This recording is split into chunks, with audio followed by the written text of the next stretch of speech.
Bienvenue dans ce récapitulatif de l'actualité en intelligence artificielle pour le mois de mai 2026. Ce mois a été particulièrement dense. OpenAI a sorti GPT-5.5, Anthropic a rendu Claude Opus 4.7 disponible pour tous, Google a tenu son Google I.O. avec des annonces majeures autour de Gemini, et Meta prépare son prochain modèle Avocado pour juin. On fait le point sur tout ce qui s'est passé et sur ce qui arrive.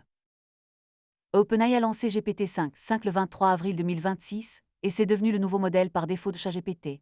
Il existe en deux variantes, GPT-5.5 standard et GPT-5.5 Pro ciblant les usages business, juridiques et data science. La grande nouveauté est la mémoire enrichie. Le modèle peut désormais chercher dans tes conversations passées, tes fichiers uploadés et même ton Gmail pour personnaliser ses réponses. La fenêtre de contexte monte jusqu'à 1 million de tokens.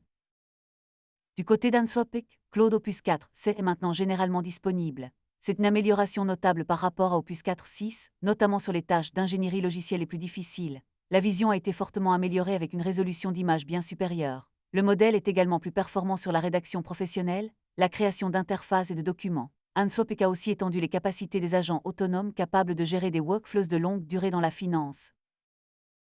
Le 19 mai 2026, Google a tenu son Google I.O. Shoreline Amphitheater, et le message est clair, bienvenue dans l'ère agentique de Gemini. Google a annoncé 3 grandes nouveautés, Gemini 3.5 Flash, un modèle ultra rapide avec un niveau d'intelligence comparable au meilleur modèle flagship. Gemini Omni, un modèle capable de traiter n'importe quel type d'entrée et de produire n'importe quel type de sortie, et Antigravity 2.0, la nouvelle plateforme de développement centrée sur les agents. Regardons de plus près les deux nouveaux modèles de Google.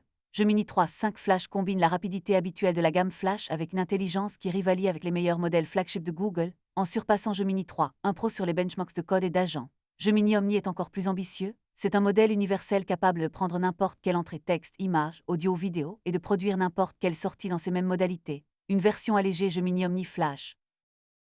La grande annonce de Google I.O. pour les utilisateurs est Gemini Spark. C'est un agent IA persistant intégré directement dans l'application Gemini, qui tourne en permanence sur des machines virtuelles dédiées dans Google Cloud. Il peut résonner sur toutes tes applications connectées, Gmail, Google Drive, Agenda et Maps. Il est disponible en accès anticipé pour les abonnés Google AI Ultra. La fonctionnalité Daily Brief livre chaque matin un résumé personnalisé de ta journée. Antigravity 2.0 est la nouvelle plateforme de Google pour les développeurs qui veulent construire des applications basées sur des agents. Elle remplace Fab et Studio et devient le socle principal recommandé par Google. Avec la CLI Antigravity, tu peux créer des sous-agents spécialisés en une seule commande. La plateforme intègre un sandboxing cross-platform, le masquage automatique des crédentials et des politiques JIT renforcées. L'API Manage d'agent permet de déployer un agent complet avec son BAT. Anthropic n'a pas seulement sorti Claude Opus 4.7 ce mois-ci. L'entreprise est en train de boucler une levée de fonds de 30 milliards de dollars, ce qui porterait sa valorisation à plus de 900 milliards. Pour donner un ordre de grandeur, c'est plus que la capitalisation de la plupart des grandes banques mondiales. Anthropic compte désormais plus de 1000 clients dépensant chacun plus d'1 million de dollars par an, et son chiffre d'affaires annualisé dépasse 44 milliards de dollars au premier trimestre 2026. On attend avec impatience Meta Avocado, le prochain grand modèle de Meta. Au 18 mai, il n'avait pas encore été annoncé officiellement, mais les sources internes pointent vers un lancement en juin 2026. Les tests internes montrent des performances encore en dessous de GPT-5.5 et Claude Opus 4.7, ce qui explique probablement le délai. Meta continue de miser sur l'open source avec une intégration prévue dans WhatsApp, Instagram et les lunettes Ray-Ban, en attendant la Mac 4 Ultra Ray.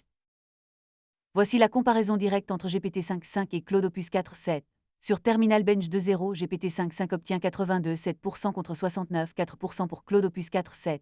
Sur Frontier Mass niveau 1 à 3, GPT-5.5 atteint 51,7% contre 43,8%. En revanche, Claude Opus 4.7 garde un avantage clair sur la rédaction, les tâches juridiques et financières, et la fiabilité dans le suivi des instructions. La tendance qui domine toutes ces annonces en mai 2026, c'est sans conteste les agents IA. Tous les grands laboratoires ont confirmé que 2026 est l'année des agents. Un agent peut désormais coder, tester, déployer et corriger du code sans intervention humaine. Les architectures multi-agents permettent de coordonner des sous-agents spécialisés pour les tâches complexes. OpenAI, Anthropic et Google proposent tous des agents capables de tourner pendant des heures ou des jours. Les enjeux principaux sont maintenant la confiance dans ces. Pour résumer mai 2026, OpenAI a renouvelé ChatGPT avec GPT-5.5, un modèle agentique avec mémoire étendue et 1 million de tokens de contexte.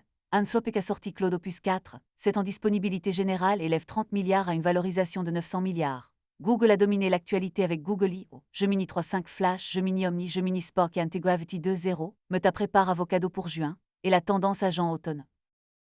Pour juin 2026, voici ce qu'on attend. Meta Avocado devrait être officiellement lancé. Gemini Spark devrait s'ouvrir progressivement au grand public au-delà des abonnés à Ultra. GPT-5.5 Pro va élargir son accès aux entreprises. La CLI Anti-Gravity de Google devrait atteindre la disponibilité générale pour tous les développeurs. Et les débats sur la réglementation de l'IA avancent en Europe et aux États-Unis, avec des implications importantes pour les entreprises qui déploient des agents.